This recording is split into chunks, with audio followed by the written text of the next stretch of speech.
El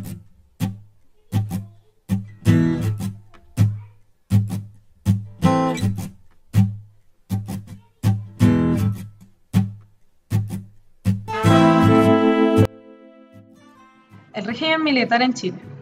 Al igual que en otras dictaduras latinoamericanas, se caracterizó por la supresión del Estado de Derecho y la prohibición de los partidos políticos y de cualquier forma de participación democrática, la utilización de la censura a los medios de comunicación, el uso de la violencia política y la violación sistemática de los derechos humanos. A pesar de la intensa labor desarrollada por organizaciones en defensa de las víctimas, la mayoría de los casos continúan sin culpables y, peor aún, sin que muchas familias conozcan el paradero de sus deudos. Desde 1990 se da inicio al proceso de transición a la democracia. Nos centraremos en cómo, tras una potente violación a los derechos humanos, los gobiernos posteriores a la dictadura han tomado distintas medidas para reparar los daños psicológicos y evitar que algo parecido se repita. Desde 1990 han sido elegidos 5 presidentes. Los 4 primeros, Patricio Aylwin, Eduardo Frei Ruiz-Tagle, Ricardo Lagos y Michelle Bachelet, pertenecieron a la Concertación de Partidos por la Democracia, mientras que el último, Sebastián Piñera, a la Coalición por el Cambio, alianza de derecha compuesta por los partidos Renovación Nacional y la Unión Demócrata Independiente. Gobierno de Patricio Aylwin. Con la llegada de la Concertación, el tema de los derechos humanos era una verdad incómoda de enfrentar, pues los familiares de las víctimas querían justicia, y los integrantes de la Concertación también, pero los miembros del ejército no estaban de acuerdo con cualquier medida que pudiera afectar el legado del régimen militar. Este punto de tensión sería parte de las particulares características de la transición chilena. Por lo tanto, la forma de mantener la estabilidad política en los gobiernos de la Concertación fue a través de negociaciones con distintos sectores políticos y militares, lo que fue conocido como la política de consensos.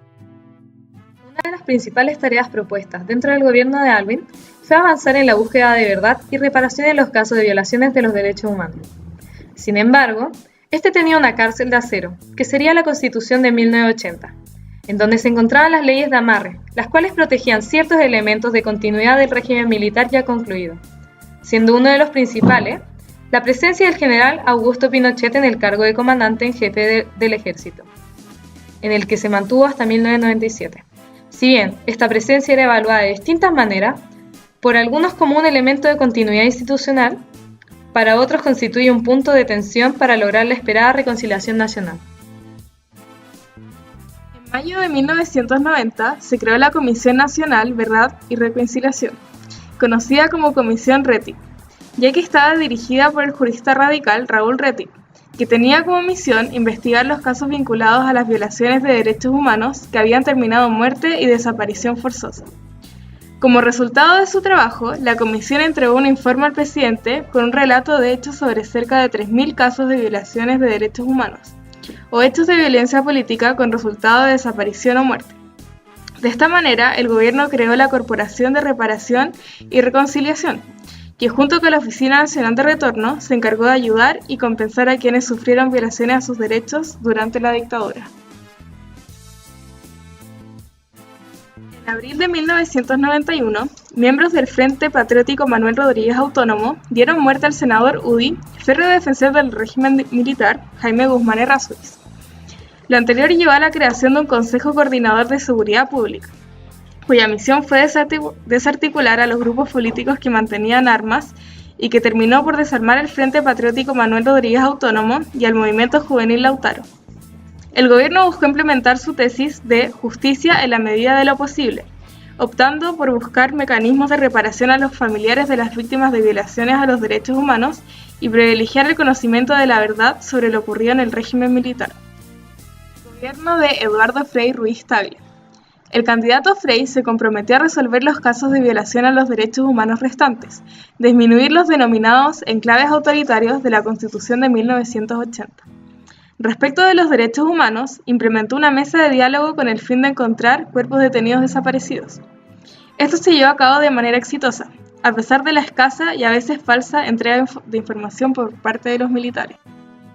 El 16 de octubre de 1998 se produjo la detención en Londres del entonces senador vitalicio Augusto Pinochet, ordenada por el juez español Baltasar Garzón, por crímenes de genocidio, tortura y terrorismo de Estado. A comienzos del año 2000 se le otorgó la libertad por razones humanitarias y pudo regresar a Chile. En Chile, el mismo año, 1998, la secretaria general del Partido Comunista, Gladys Marín, que sería la candidata a la presidencia de este partido en las elecciones del año 2000, interpuso la primera querella criminal contra Augusto Pinochet, a la cual se le irían sumando cerca de 300 nuevas querellas.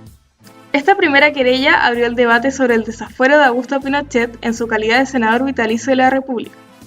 Y una vez dictaminado, comenzaron las nuevas investigaciones y el proceso de las distintas causas en su contra.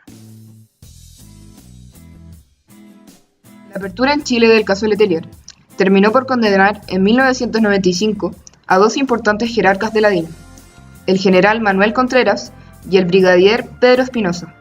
Para ellos se construyó una cárcel especial conocida como Punta Peuco, lo que distanció a las organizaciones de defensa de derechos humanos con el nuevo gobierno de la época entre agosto de 1999 y junio de 2000.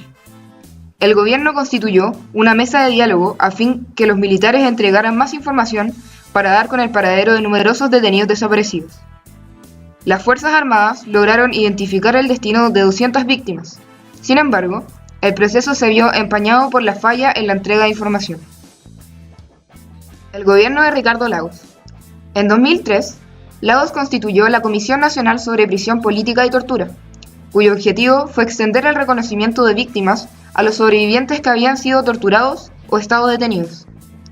La Comisión Valech, como también se la llamó, calificó 30.000 casos efectivos, de los cuales el 87,53% correspondió a varones y 12,47% a mujeres.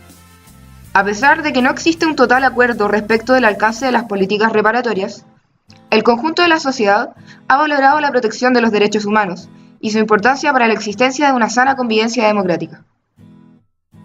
El gobierno de Michelle Bachelet. Dentro de las propuestas de la nueva presidenta, destaca la justa reparación a las víctimas de la dictadura, la ratificación de estándares internacionales para la protección de los derechos y la creación de una base institucional que garantice el respeto de los derechos fundamentales de todas y todos los chilenos. De esta manera, establecer una política de Estado para la promoción de los derechos humanos.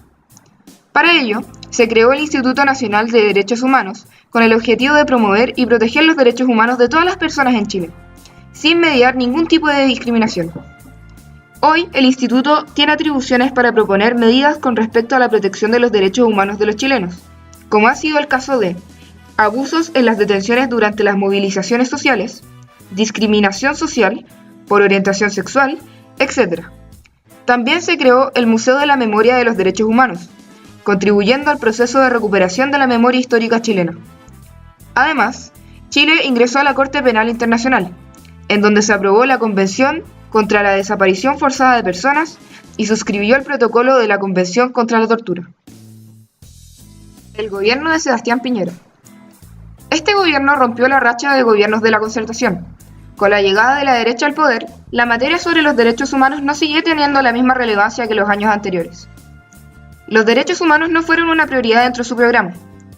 En la recta final de su campaña, se llevó a cabo una reunión junto con un grupo de militares en retiro, pero nunca se revelaron los acuerdos ni lo que se habló en esta reunión. Su agenda para solucionar los problemas de derechos humanos se manejó a través del Ministerio de Justicia, el cual se encargó de manejar el tema de los beneficios carcelarios, mientras que el Ministerio del Interior se encargaba del programa de derechos humanos. En este programa se siguieron presentando nuevas querellas y se hizo la misión de hacerse cargo de los exonerados políticos. En La Moneda se recalca que durante su gobierno no se han comprometido privilegios para los condenados por crímenes, sino que estos deben aplicarse con igualdad ante la ley. Aún así, existieron choques entre la agrupación de familiares y detenidos desaparecidos, y Piñera, debido al debate sobre el indulto bicentenario, el cual permitiría dar clemencia a aquellos y procesados junto con la oportunidad de tener una nueva vida. La Iglesia Católica propuso la posibilidad de indultar también a militares, lo cual generó rechazo por parte de la izquierda y agrupaciones de derechos humanos.